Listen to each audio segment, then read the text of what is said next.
India end point నుంచి మన ఇంటి వరకు ఎలా వెళ్ళాం, ఎంతసేపట్లో వెళ్ళాం, మధ్యలో ఎక్కడెక్కడ ఆగాం అన్ని ఈ వీడియోలో చూద్దాం. 5 days ముందు నేను కార్ ఎక్కేటప్పుడు తెలియదు నేను ఇన్ని ప్లేసెస్ తిరుగుతా అని, కానీ అన్ని సక్సెస్ఫుల్ గా చూడగలిగాం. ధనుష్కోటి టు కర్నూలు 2 రూట్స్ ఉన్నాయి. ఒకటి తమిళనాడు మీదుగా వస్తుంది, 897 కిలోమీటర్స్ చూపిస్తుంది. ఇంకోటి బెంగళూరు రూట్ 928 కిలోమీటర్స్ చూపిస్తుంది.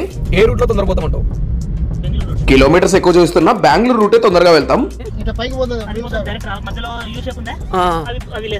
పంబన్ రైల్వే బ్రిడ్జ్ ఇది టౌన్ ఆఫ్ మండపం అండ్ రామేశ్వరాన్ని కనెక్ట్ చేస్తూ 2.07 కిలోమీటర్ సముద్రం మీదనే ఉంటూ ఇండియాస్ ఫస్ట్ సీ బ్రిడ్జ్ గా నిలిచింది. ఈ బ్రిడ్జ్ ని 1914 లో ఓపెన్ చేశారు. దీని పక్కనే కొత్త బ్రిడ్జ్ కూడా కడుతున్నారు. అస్సలైన క్రేజీ థింగ్ ఏంటంటే ఈ బ్రిడ్జ్ ని డబుల్ లిఫ్ట్ బాస్కుల్ మోడల్ లో బిల్డ్ చేశారు. సో ఇప్పుడు ఏదైనా పెద్ద షిప్ వచ్చినా బ్రిడ్జ్ 2 భాగాలుగా విడిపోయి షిప్ కి వేయిస్తుంది. అది కూడా మిడిల్ పార్ట్ ఆఫ్ బ్రిడ్జ్ లో. ఈ మోడల్ లో బ్రిడ్జ్ ఇండియాలో ఇది మాత్రమే ఉంది. మనం నిలబడ్డ రోడ్వే బ్రిడ్జ్ 1988 లో కట్టారు. ఈ బ్రిడ్జ్ మీద వెళ్ళేటప్పుడు నాకు శ్రీలంక టవర్ తగిలింది. ఎంటైర్ ట్రిప్ లో నేను చేసిన ఫస్ట్ పేమెంట్ అన్ని మన ప్రమోదే చేస్తుండే, తర్వాత స్ప్లిట్ చేస్తాడనమాట. మొత్తం ట్రిప్ డీటెయిల్స్ నెక్స్ట్ వీడియోలో చెప్తా.